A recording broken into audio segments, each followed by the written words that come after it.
누구든 다시 믿어 backpacker 우리는 backpackers Yeah we the backpacker 내가 묻은 신발이 바래져도 backpacker 우리는 backpackers 출발은 언제나 겁없이 시작부터 맨발 내 눈에 싹 다 basic But our step pipe 뚫어펴진 내 black tie project만 necktie Rivers give life to everything around them as people, forests and farms. But as cities grow and land keeps changing, these rivers are quietly being polluted. It happened in ways we don't even notice. We continue to monitor our rivers in the same way we always have, like spot by spot or one sample at a time. However, water moves, land shifts, and pollution spreads softly. Without a complete view, we may miss the warning signs until it's too late. Today's technology, we don't have to wait until a river is visibly polluted to take action. Tools like satellite images and smart mapping help us see changes in land use, spot early signs of contamination, and understand where the risks really are, even from hundreds of kilometers above. With the help of modern tools like satellite images and spatial mapping, this study is about giving communities the information they need to take care of their rivers before the damage becomes irreversible. When we hear about river pollution, we usually imagine something dramatic like factories dumping waste or plastic bottles floating downstream. But not all threats look like that. Some are much quieter. When forests are cleared from farming or when roads and buildings start replacing green spaces, the land changes, and those changes slowly affect the rivers nearby. Fertilizers from farms wash into the water. Bare soil gets carried away by rain. Even small shifts in land use can quietly upset the natural balance of a river system. Because it's not just what's in the river that matters, it's what's happening all around it.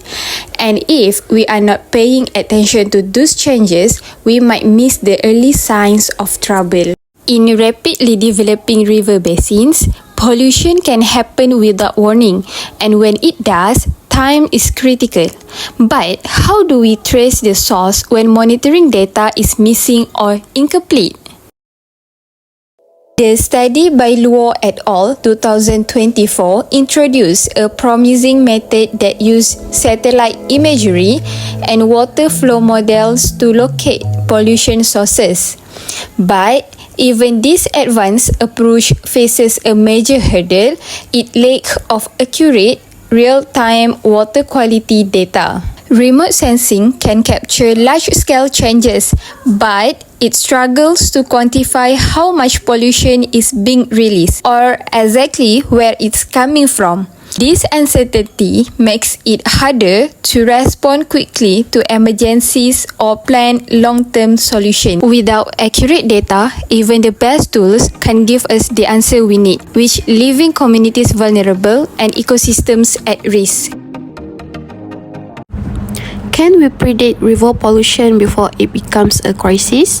In Odisha, India, researchers tested an advanced method combining machine learning, GIS, and decision-making tools to assess water quality. The study by DAS 2025 used artificial neural networks, spatial mapping, and multi-criteria decision-making to classify water health at 19 sites. But here's the challenge. The process is computationally heavy, technically complex, and not built for real-time decisions. In fast-changing environments, such as complexity can slow down responses, especially in regions lacking resources or technical skills. To make water safer, we need smarter systems, not just powerful, but also practical and accessible. Rivers are lifeline of civilizations, but in many parts of the world, they are under silent attack. Water pollution is spreading faster than we can monitor, especially in regions undergoing rapid land use change. In the face of these challenges, new technologies are stepping in to protect our water. Tools like geographic information systems, remote sensing, and artificial intelligence. In China, a team of researchers led by Luo et al. Developed a powerful method to detect pollution in the Yangtze River using only satellite data and water flow simulations. Here, how it works. First, remote sensing data from satellites like Landsat 8 detect water quality changes such as turbidity or nutrient spikes across large areas. Then, a two-dimensional hydrodynamic model simulates how water flows through the river. This allows the team to trace pollutant backwards, using streamlines to estimate where the pollution came from. Why is this important? Because in many areas, there are no sensors in place, and when pollution happens suddenly, there's no time to install them. This method can help emergency teams respond even with limited data. But the approach is not without challenges. Without ground truth data, remote sensing can only approximate the pollution source and intensity. Yet, it opens new possibilities where traditional monitoring is missing. Meanwhile, in India, Abhijit Das and his team tackle the pollution problem differently by building an intelligent decision-making system for the Mahanadi River Basin. Over a 3-year period, they collected water samples from 19 different sites and measured 20 physical and chemical parameters like BOD, ammonia, and total solids. Next, they used geographic information systems to create pollution distribution maps interpolated using the inverse descent weighting method. To go further, they applied artificial neural networks, a machine learning model, to predict water quality levels. And with decision-making models like CILOS and EDAS, they ranked the most polluted sites and identified key contaminants. This approach not only maps pollution, it forecasts risks and helps policymakers prioritize cleanup efforts based on real science. But like Luo's study, this model also faced challenges such as the complexity of integrating multiple tools and the need for skilled data handling.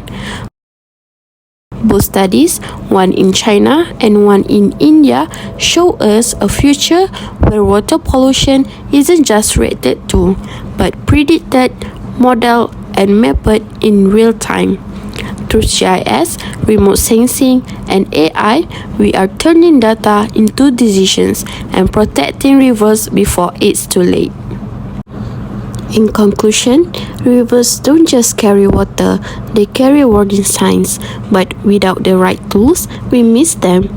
This study explored how GIS, remote sensing, and machine learning can help us detect water pollution faster, even where data is limited. Both case studies show that technology can turn scattered data into clear insight, guiding action when it matters most. Our recommendation: invest in smarter, accessible systems and use science to act early, not late.